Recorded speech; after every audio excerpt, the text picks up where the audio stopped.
Welcome, everybody, to another episode of Game Dev Unchained, the first episode to kick off 2025. I know there's been a slight absence. I was just taking a little break at the end of 2024, but now I'm back, better than ever. Some of you guys were kind of poking at me like, what's going on? How are things? When are you going to be back? Well, I am finally back. We're about 356 episodes at this point. It's been a swell time. Hopefully, during that absence, you guys were able to catch up. But I know that it's kind of like the way to do things now is to be on with the latest. So hopefully this will satisfy you guys' need. For this year, I am very determined to reach episode 400. We're almost there. And there's so much to talk about. I know the last episode was around October, and since then, a lot of things have been happening. And I know you guys are kind of lost out there without me, wondering what to do and what's next, right? And I want to spend this episode dedicated with just myself. As you may have noticed, there is no guest. Just to talk to you guys directly, to thank you for all the support out there, and to continue this journey with me. The game industry, as you guys may have noticed, is under quite a change right now. I would say out of all the years that I've been in the industry, about 15 plus, 20 plus years, this is the worst time I've ever seen the game industry being under. There's just so much change is happening. We're talking about, as a recap of what last year, as sort of a continuation of 2023, there's just a lot of layoffs. And I think these are basically permadeaths, as in these jobs aren't going to get replaced. There's just not enough job creation to replace the jobs that just have been axed. And a lot of that could be attributed to the AI. I kind of like to call this period as kind of like the Great Reset. There are a lot of companies kind of rethinking how they operate, essentially, how profit is primary and not just about getting investment money and cooking that and then flopping on launch, right? That is a business model that I'm actually pretty surprised that we maintained for so long. I know there was a period in the PS3 era where there were a lot of studios closing around that time. It was when a lot of companies were kind of starting to do more proprietary engine and kind of moving away from Unreal. I know if you guys been around long enough, you guys kind of remember that period. There was a lot of uncertainty, and then the mobile market kind of blew up, and that kind of helped kind of push different business models into the game industry. That wasn't all about 5 years, 200 people. Let's see how this goes and roll the dice when it launches, right? And even though people are not liking at that point loot boxes or microtransactions, there was a lot of maturity from the initial introduction of those business models. And I think it kind of really helped introduce alternate ways to make money from selling just the base price of a game. And again, like we always do, we kind of take that too far. Now, what is like a $60 game now? People have a lot of trepidation of what that means. And I think nowadays it's actually more impressive that a AAA game is actually polished, which is a very sad reception or global understanding of what our game business is like nowadays. I mean, a good example is as Marvel Rivals, right? Marvel Rivals kind of hit against the paradigm of hero shooters are dead, AAA games are shit. But here's a game that's super polished. Here's a game that is a hero shooter. Yes, it had the Marvel license behind it, and it's doing really well. And I think more games like that coming out with more care is going to help kind of reinvigorate the AAA blockbuster packaging, right? Which is what we need right now, so that people don't feel like they're taking a risk putting out $60 of their hard-earned money into something that gets shut down, right? 2 weeks later, Concord. So it's going to take a while, I think, as far as a great reset. If we're talking about just the business side of things, there's definitely a transitional period, obviously going on right now. Uh, AI definitely is part of that conversation, but making money has become the priority again, right? And not so much of betting on a team with uh with a bunch of good resume, right? They if anything, I see a lot of these investment money or funding going towards a focus back to smaller teams. Like Sony, for example, is moving away from their multiplayer uh, ambitions and looking at financing small teams again to kind of get fresh ideas in the mix because it's low risk and they get to make and place a lot more bets, right? Which increases their chance of profitability. So I'm seeing a lot of that. And with this forced kind of layoff, there are developers who are not looking to get back into the workforce and in a lot of cases don't have a choice because there's just not enough jobs. And instead of just giving up and working at Costco or just any other job and getting out of the industry, they are forming small companies to give themselves a chance. I think that's overall a positive thing. Um, we all need more ideas, more businesses to go out there and take risk. Uh, but realistically, yeah, like a lot of those won't succeed. Only a small part of that. But for the greater good, that is a good thing. If everyone's trying their best to make it out on their own, only a few succeed. That's a few more that wouldn't have succeeded if they weren't forced to, right? So we are still in that period. I think 2025 is continuing that trend. I don't think it's stopped yet. A lot of that is well, I mean, Ubisoft is kind of like the big elephant in the room right now. They're having a tough couple years, I would say. The Star Wars didn't work out, Pandora didn't work out. A lot of the big bets didn't work out, and now Assassin's Creed, uh, Black Shadows, I believe, the next one with the Black Samurai, is already getting bad marketing reception and they're really hedging their bet on that one. And I am afraid that any positivity, any hype around that has been mostly negative, and they're probably going to fail. Right. Well, what that means is that there's a lot of rumor where the brothers don't want to sell, uh, close to bankruptcy. I mean, I think they had their big layoffs last year, which usually they are very good about shuffling their people around before hitting that spot, but they are in desperate need of a hit. And because of that big company kind of lingering on the horizon, that everyone kind of feels that it's going to happen, this period of layoffs haven't exactly stopped. So it's being prolonged a bit, which means there's going to be a thousand jobs kind of thrown in to the mix of unemployment. And like I said before, it's just too many jobs being axed right now. That is, in terms of ratio, way above the rate of jobs being created.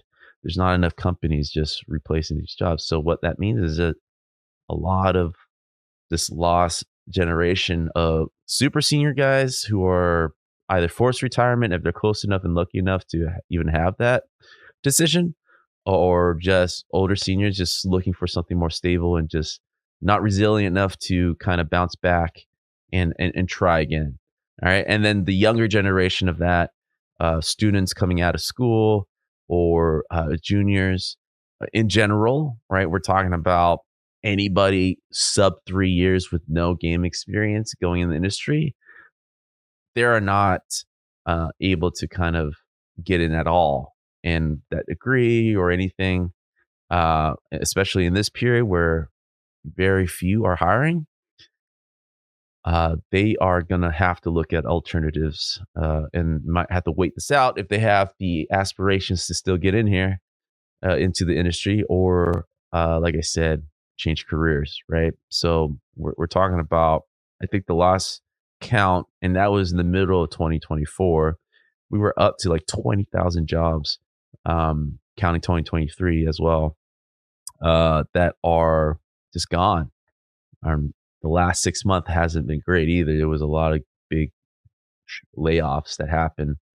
Uh, just catch up on the roundtables. I think we talked about each one last year, and it's unfortunate.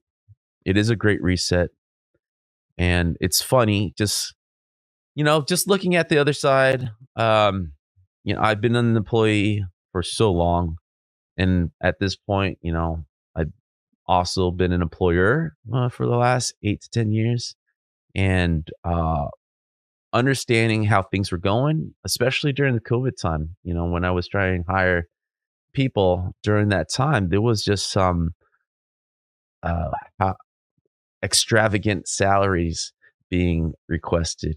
Let's say that, right? And at that time, it was the time to do it because there was such a demand for talent. Right, companies were literally competing with each other, and so there was just so much money being thrown around, and that during even the recording of those episodes, I was saying that this is going to swing the other way really horribly. But even this, like I mentioned many times, is exceeded even with my pessimism. Uh, what I thought would happen. This is way too much. Like I didn't think it would linger this long and affect so many people. And it's still not done, unfortunately. I hear that, just talking to a lot of people, that 2025 is kind of like the same.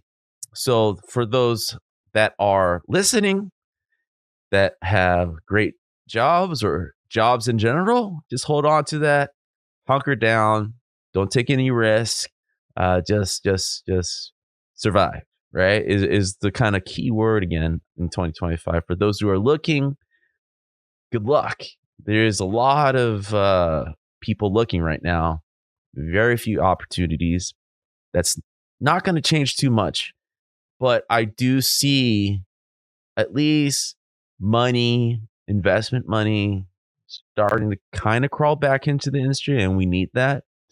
Those are job creations uh, or resulting job creations. So it is finally picking up. 2024 was shut down. 2023, last few months of 2023 is definitely the beginning of the shutdown period of any money coming in. But I think that's starting to open up, but it's still going to take time. There's so many people competing for the same job right now. That doesn't help, obviously, everybody. Uh, but I do hear at least some people landing back on their feet again. And it's not first choice, but it is kind of like getting what you can get type of attitude right now, just holding on and weathering the storm. So, with that being said, what am I looking for 2025? Marching to episode 400 is definitely a big goal. It's not about just the number itself, uh, but like I want to be able to supply that with a lot of answers. Right? When I talk to people, especially those who reach out, listen to the pod, there's a lot of lost souls out there. Is the best way I could describe it. Right? So even I don't have all the answers. I can be observant. I can only relate to what's working, at least on my side, what I see happening in my network. Uh, but so I still have a lot of questions, and I know there's a lot of solutions out there. I want to go out there and talk to the developers directly affected by all this, by the layoffs, by job search, by being out there again. Directors, talking to directors and super seniors who's been in the industry in the biz for 20, 25 years, get their perspective on things. How are they, dealing with this? Because that is definitely something I've never seen before. where highly qualified candidates, awesome resume, are having as tough a time getting a job as anybody else. And in a lot of cases, their pedigree, their salary that they've earned serving all those years have worked against them at a lot of these jobs. Like I've heard so many times that you're like, oh, you're overqualified, which is the worst thing, honestly, that you can hear. It's probably worser than underqualified because at least underqualified makes you understand that, oh, if I work a little harder, I can go for that job again. Overqualified, what are you going to do? Start chopping your fingers off so that you don't click the mouse as fast? You know, that you're really kind of stuck there uh, because the skill you set is kind of intimidating, I guess is the best way to describe it to the people who are looking to hire. Or I don't think it's as anything vindictive. I think literally people hiring think it's an insult, right? To hire someone super overqualified as a way to like, you know, the skills that you have built over the years is just too much for what we're asking for day to day, right? But I think for those who are considering, or at least in these interviews, you know, people just need money right now. So if they're hiring, they already thought through everything. I just hate it where I keep hearing that as a disqualification for a candidate, right? Just let the person decide.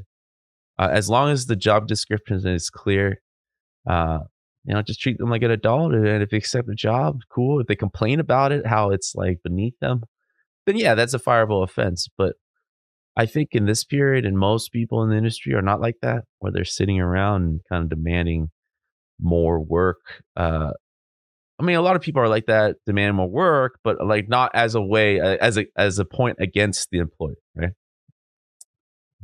Most people are signing up. They know what they're signing up for, and happily obliging the job description, especially in this period. Everyone's just kind of just waiting to weather the storm. So this year, I just want to go to the ground floor and talk to regular people as much as possible. These stories, I believe, will really help those who are lost. They're all relatable. We are all one and the same, right? And yes, we have unique personalities, but at a certain point, there are types, right? Um, from artist to engineer to designers, we're all kind of going through the same thing. Uh, it is a crazy industry. It can be a fruitful industry. I love this industry for what it is. But these last 2 years have been incredibly tough. And it saddens me to hear my friends, to hear others struggling through no fault of their own, simply for budget cuts or just, you know, COVID just really threw us in a loop, right? We just went on an over hiring spree. And the industry is really weird in that way. We like to brag about our success. Like I'm sure you guys are always seeing us touting the numbers of how much money we make versus the movie industry. And ha- in the same way, we're kind of chasing them in terms of budgets for these games. It's just getting too much, to be honest. But we make a lot of money. But at the same time, you know, when it comes to analytical things, p- introspective things about the industry, you don't see too much of that. I mean, I don't think there's too much journalism happening in the industry, holding people accountable. I think it's just mostly for entertainment. But there's no real journalism. There's no one really going into these, uh, you know, getting the dirt on these business calls. Um, like what these decisions mean. Like even up to this point, you know, the last 2 years, I haven't really read anything that gave any uh, impactful just conclusions about what's going on, right? To really help people. We see that more in other industries, even in tech, right? That everything's broken down so that we understand. You know, what the age of AI means for everything, and how that industry is going to affect everything else. Well, with the game industry, we're always just talking about, oh, this one Marvel Rival is killing, and Fortnite's coming up with another thing. Um, but we're not really looking at how many jobs have been really lost. What does this mean for the younger generation? What does this mean to people who are at near retirement? What does this mean in the next 5 years? With AI, with everything, talking to developers, what their thoughts are. Everyone's kind of like, I've always said this before about the mobile industry and the AAA industry. It's very segregated. I feel like we're more segregated than ever, even now within those own sectors. Like these AAA game companies, we don't really talk to each other. We have no idea. Everything's so secretive in terms of IP. Yes, I understand that. But in terms of practices, like I don't know too much about, unless I'm talking to my friend, uh, what's going on with this Tencent. I mean, I'll save that for the roundtable next week when I talk to Ray. But Tencent, just a couple of days ago, had been classified as a military company. Like, let me look that up real quick. I don't want to misquote that. Because I saw this article earlier. Like when this news hit, it dropped 8%. But companies with the stock market, it can drop 8% anywhere. But yeah, Tencent shares fall 8% in Hong Kong after U.S. designates it as a Chinese military company. Right? Other Chinese companies added to the list included. There's a lot of other companies. So there's a lot of tension going on with China. But what does this mean? There's so much money from the Chinese into American, U.S. game companies right now, right? And like even Epic, Riot. Like, what does this mean? Is it going to go through the TikTok thing where they're forced to sell their shares or their own ownership, their stake in the company to survive, or do they have to ban everything? Right. So that's a big deal. And I can't see anyone kind of taking that and breaking it down for us gamers, us game veterans, us game developers, because obviously that will affect us. There's a lot of Chinese money in a lot of these American game companies. I mean, last 5-10 years. All right. I mean, just alone Epic Games and Riot is Tencent percentage wise. Even Epic Games had to uh Tencent chair people have to kind of resign their seats uh from the Epic game board of directors for the same reasons, right? So this year I really want to dig into that, or at least kind of for myself, to answer those questions as much as possible, talk to the right people and get their thoughts on it. Because I think it is a shame in terms of content. There's not a lot out there that really look at the bigger picture, of us as an industry. It's just about entertainment. And I think that's the wrong way to go about it. Hence why we're not very united when we are going through something like this. I thought that if this doesn't cause some kind of uproar in terms of, I don't know if even unionizing is the answer, but to lose 20,000 jobs and just come in and just not have anything for 6 months, 8 months, in a lot of cases, I'm hearing a year of people searching, like lives are being destroyed, especially those who have served so much time at the company. And basically all of us have no security, right? Uh, I really want to explore what other options are there. Are we just going to continuously just pray that people are going to these companies are going to take care of us in their best interest, or just roll the dice every time again? Because I feel like right now, yes, the leverage is back to the companies hiring. But we saw that before where it was just too leverage on that side. I always think it's the best balance is where both gets a say, employee, employer. In contrast, the COVID era, as I mentioned many times before, I think that it was way too employee heavy in terms of sellers market, and that caused the shift into a buyer's market. And I don't think either of those periods most developers can survive through. We need kind of just like chill, everybody's mutually benefiting, um, and that is the best step forward for the industry, right? But there's so much to explore. There's so much to talk about. I already am back recording a lot of these episodes, and it's talking to a lot of developers who are directly affected by what's been going on and what they see. I'm talking to a lot of veterans who's been around for a while, and just trying to get their perspective uh, how how how to move forward, right, and what they're seeing within the network, and try to get more like industry analysts to come on the show too, so that they can really give us a broader picture of what this means. Because, like I said, just me sitting in my room thinking out loud, there are long term effects of what's going on. Like I said um, before, there's just a lot of developers that are not coming back, and I think that's a big shame because for an industry to evolve, we have to be able to have the older fellows and gals uh, kind of passing their knowledge onto the younger generation in terms of mistakes or things to avoid and how to develop games.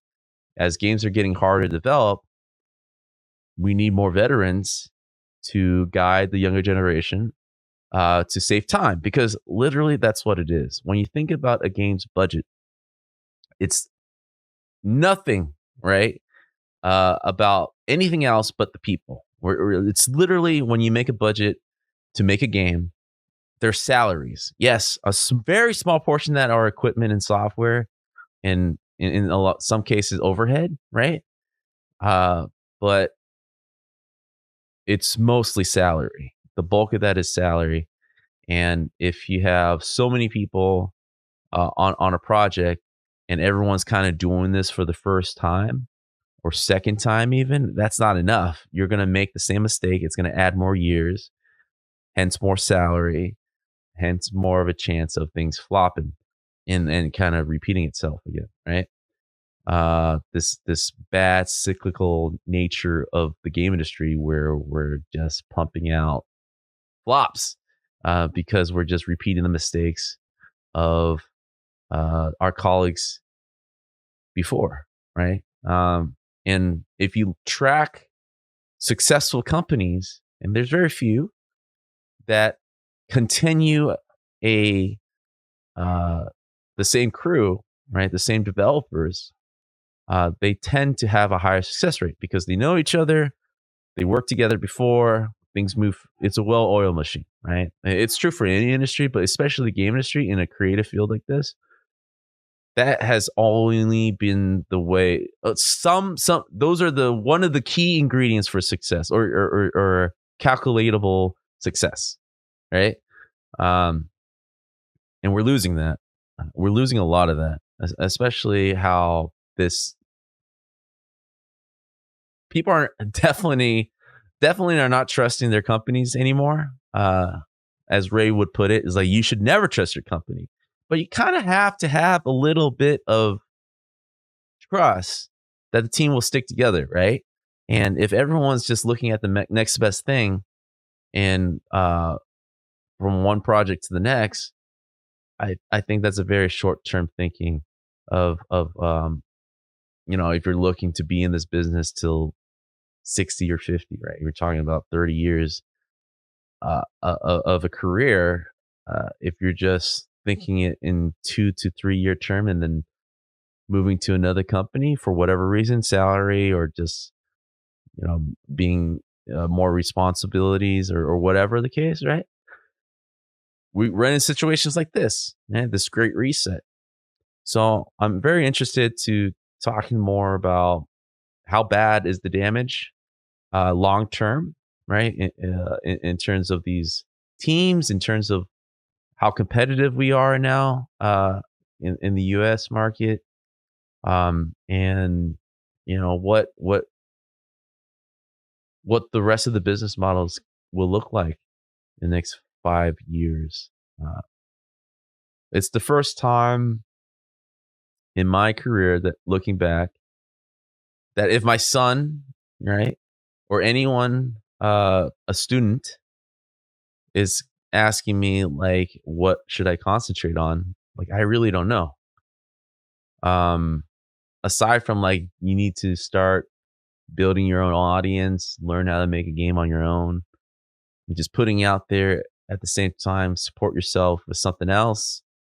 Don't put all your eggs in one basket on just that game. Put your savings in there and pray for a hit, right? It's like even climbing the corporate ladder right now at a job, it seems very uncertain. I don't know if you can even do that anymore with the way things are. The last 2 years where people were just laid off because of the reset, right? So I want to inspire as many people as possible this year with the guests, research the topics that I'm interested in terms of just what the 5 years look like.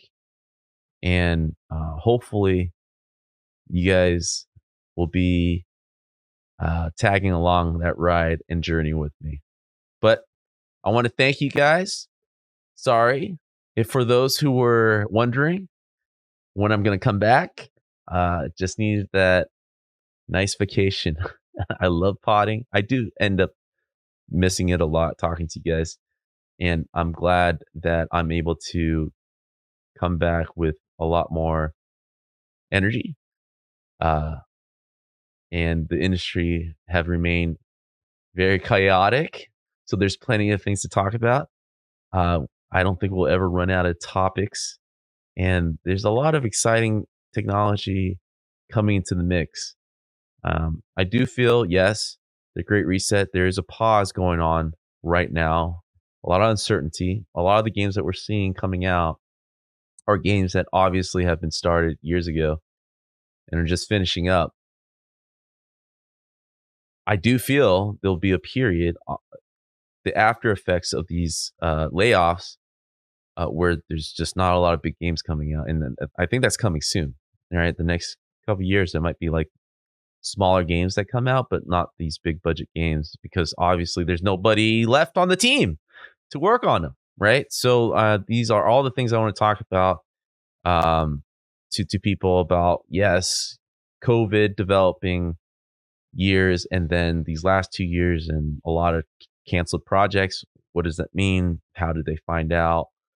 What kind of conversations were being had to make these decisions? Because even through cancellation, you kind of learn more about these bigger management companies or management of these big companies see, right? Because they have data 2-3 years down the line. They have access to the conversations around Hollywood movies coming out 2-3 years down the line. They know like exactly what people will be interested and the trend, where the trends are. So a lot of that factors into why they keep a project or cancel a project. Yes, they look at the status of the project, but a lot of it too is like, how likely will this project succeed? And those are the type of data I think will be very helpful for all of you guys, for myself, to listen to and learn from. But this is a shorter episode. I just want to say I'm back and I'm looking forward to talking to you guys. Join me next week for the first roundtable of 2025 and every Tuesday in the morning. All right. See you guys.